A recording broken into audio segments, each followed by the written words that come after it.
Congratulations. You talked earlier during the pregame show about how well your offensive line has been blocking, and another performance tonight by them. Yeah, I mean, you know, the thing about those kids right there, man, they're the type of kids that you want your daughter to marry. I mean, they're the kids that you put on the front of the program because they're so selfless. They show up every day. I told you pregame, what you want out of guys is you know what you're going to get every day. And those guys right there, you know exactly what you're going to get every day in the classroom, in the weight room, in the dang field house when they're eating together. They sit together, they hang out together. They don't care anything about recognition. They you know, when they put their helmet on, they turn into some bad dudes and they want to kick your behind. And then when they take their helmet off, they're perfect gentlemen. And, you know, they're the guys that lead us. I know the three running backs get a lot of the notoriety, and they should. They run really hard, but those guys up front, them big uglies, man, they do a great job. Coach Hall and Coach Rogers and Coach Minshew does a great job with those guys. And were you satisfied with the second half performance by your team? Yeah, it's hard. You know, you win in 35-0, you come out a little flat, a little dull. It bothers me that our first D, we gave up the touchdown.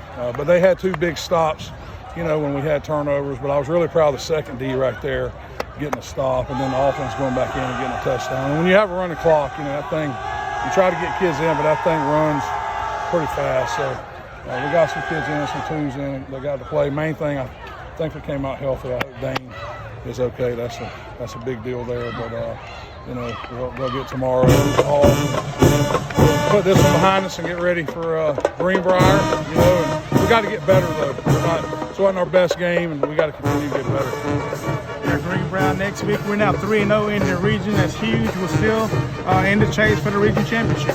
Yeah, and I mean, that's the goal, but it's one day at a time, you know, 1 week at a time. And I was proud of them creating their own juice and energy. It was different over here tonight. You tell us Thursday night, no music playing, you know, but I thought they came out in the first half and imposed their will and asserted themselves out here, and that's what we have to continue to do. And we got to clean up some of the mistakes, because as we move forward, it'll cost us if we don't.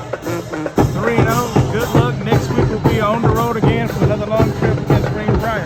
Yeah, I'm not built for these long bus rides on these school buses, but you know, it is what it is. So again, I'm proud of our coaches. I'm proud of our kids, and I want to thank the fans who made the trip over on a Thursday night. That's big time, and we appreciate it. Coach, we appreciate you. Good luck. Congratulations. Appreciate it.